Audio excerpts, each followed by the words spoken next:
Yes, ibihe byiza nanone ndizera ko mumeze neza, ndizera ko noneho agace twabahaye ka 17 kabashimishije, kabanyuze, kabaryoheye, ari agace twateguye neza cyane kubera ko ku munsi w'ejo tutari twagasohoye, twakubiyemo byose rero uburyohe tububumbira hamwe kugira ngo namwe munezerwe mwishime cyane. Ndizera neza ko rero mwishimye, ndizera neza ko Dani ndetse na manager babahaye ndizera ko babahaye ibyishimo birenze, nagiye mbona muri comment muri kubyandika rwose, mugira muti abantu mushyigikiye Dani na manager, mu mpera like nagiye mbibona kandi nagiye mbona abanditse ibyo bitekerezo bagiye bahabwa like nyinshi, bigaragara ko icyo gitekerezo cyari gihuriweho n'abantu benshi kandi bakishimiye. Ni byiza rero, ni byiza rwose. Hanyuma turi gutegura ibindi birenze, ngiye kubabwira bimwe mu biri bwaze kugaragara noneho muri episode ya 18 ku munsi w'ejo rero bizaba ari uburyohe kabisa, bizaba ari fresh, ngira ngo tuzabaha iminota myinshi ndetse tubereke n'ibyo mufitiye amatsiko yanyu ashire. Abantu mwishimiye ko rero Cedric yasohokanye na Alice, namwe mukire umutima muri comment, icyo mubona kitagenze neza mukitwandikire kugira ngo ejo kitazabaho.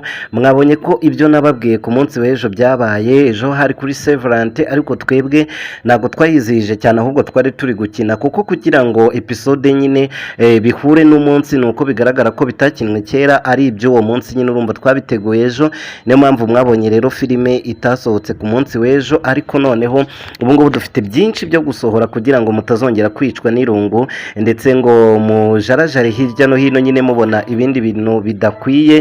Niyo mpamvu rero muri ubwo buryo uyu munsi wa none tugiye gutegura ibyiza byinshi byabanezeza, kugira ngo ibintu birusheho kugenda neza. Abanshyigikiye rero cyangwa se abashyigikiye urukundo rwa manager na Dani, munyereke uko mungana muri comment, mujyemo mutere comment nyine mutwiyereke. Abashyigikiye Cedric ndetse na Alice namwe mwigaragaze, maze ibintu bigende neza, dufatanye gutegura iyi filime.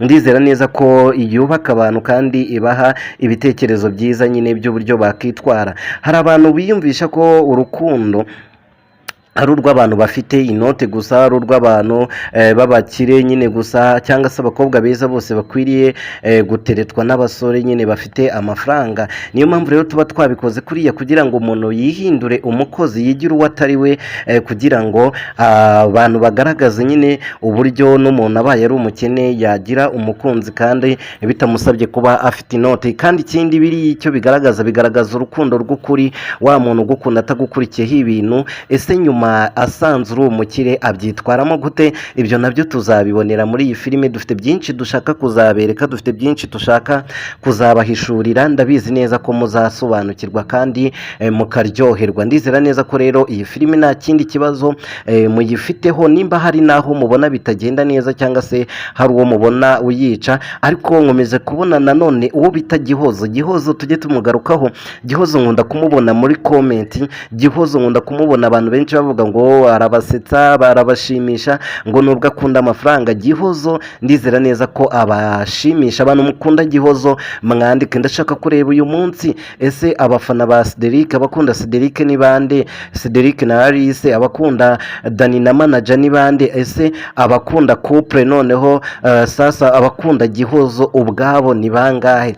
Mutwiyereke rero muri comment, mujyemo kabisa mwandike, muduhe n'ibitekerezo nyine dufatanye gutegura episode yo ku munsi w'ejo, ibintu bibe ari uburyohe. Ndabakunda rero nk'uko mudukunda, ariko nanone tutibagiwe ko abantu bifuza gukina filime umwanya uracyahari, ariko atari muri iyi ngiyi nyine, mu zindi filime zigiye zitandukanye umwanya urahari. Nimero ni 0792366580, ukanyandikira kuri WhatsApp nkagufasha nyine kuba wabona aho ukinira amafilime, nkagufasha nawe kuzamura impano yawe, kuko buriya hari abazireba ariko banashoboye kuba bazikina, ariko kubw'amahirwe make bakabura aho baca cyangwa se bakabura n'uwo bavugisha wabatambutsa kugira ngo abahuze n'uwo bagira gute, n'uwo bakinana. Ubwo rero urumva yuko nyine nanjye nje hano ndi igisubizo kuri mwebwe.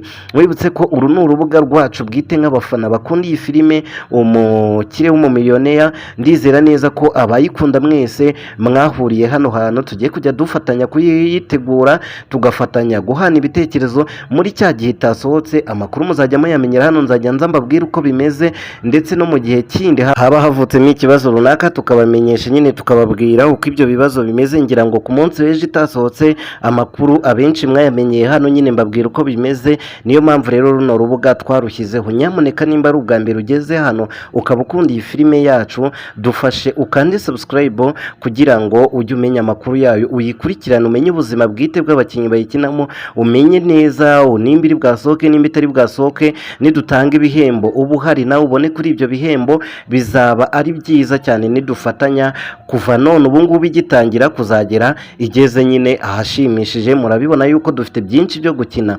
Hanyuma rero nawe nimba uyikunda, nta kindi usabwa no gukanda subscribe gusa.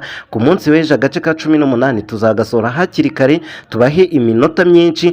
Njya mbona ariyo filime yishimiwe n'abantu, kuko muri comment iyo nsomye mba mbona mwese mwishimye. Nta muntu ujyamo avuge ngo wenda iminota ni mikeya cyangwa iki, wapi, muba mwishimye gusa muri guserebura. Ni ikitugaragariza rero ko ibintu turi gukora ari byiza.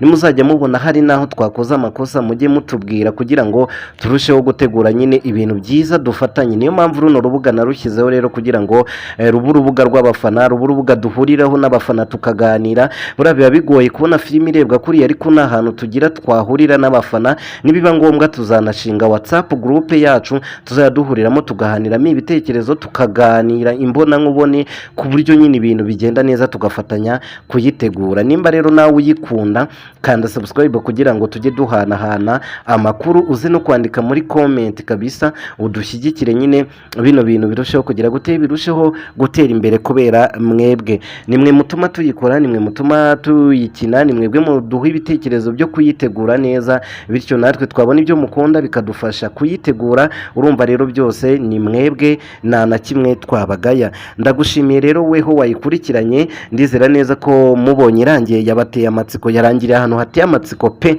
ku buryo buri wese yibazije ngo ese ni ibiki bizakurikiraho. None mwebwe murumva ari ibiki bizakurikiraho ku munsi w'ejo? Nihagira umuntu nsubiza icyo kintu ejo niduhuza tugasanga ibyo wavuze muri comment byahuje, uzame nimero yawe, uzaba utsindiye aya weekend, uzaba utsindiye fanta ya weekend. Numbwira ibintu ubona bizakurikiraho ku munsi w'ejo mu gace ka 18, ewana fanta ndayikwemereye kabisa, ndayemeye. Icyo gihe fanta izaba ari yawe. Reka rero ngire ni mukomeze kugubwa neza no kugira igicamunsi cyiza, bitewe n'igihe wumviye kino kiganiro. Amasaha yose waba uyumviye nyine bikubere byiza, weekend ikubere weekend nziza. Nanjye reka tuzahure muri episode ya 18 ku munsi w'ejo. Ndizera neza ko tugiye kurushaho kuyitegura neza kugira ngo izabaryohere. Abifuza rero gukina amafilime namwe, ndizera neza ko muri kwandika kuri WhatsApp, ndizera neza ko ngiye kubafasha kubahuza n'imigisha yanyu cyangwa se n'ibyo mwifuje. Wowe rero ibyo usabwa ni ibintu byoroheje, icyo gukora nyine mwacyumvise mu kiganiro. Ndabashimiye kuba mwagikurikiranye kugeza kuri uyu munota wa nyuma. Abantu mudukurikirana buri munsi murabe ingenzi kuri twebwe. Imana ibarinde kandi mugire icyumweru cyiza, icyumweru cy'umugisha. Inkuru zo nakagaruka umunsi ku munsi, tuba tugenda dukurikirana amafilime agiye atandukanye, ndetse hari na filime ya ba Clearman nayo nshaka kuyibaha mu kanya mukayireba. Ziri trend zose tuba tuzibaha.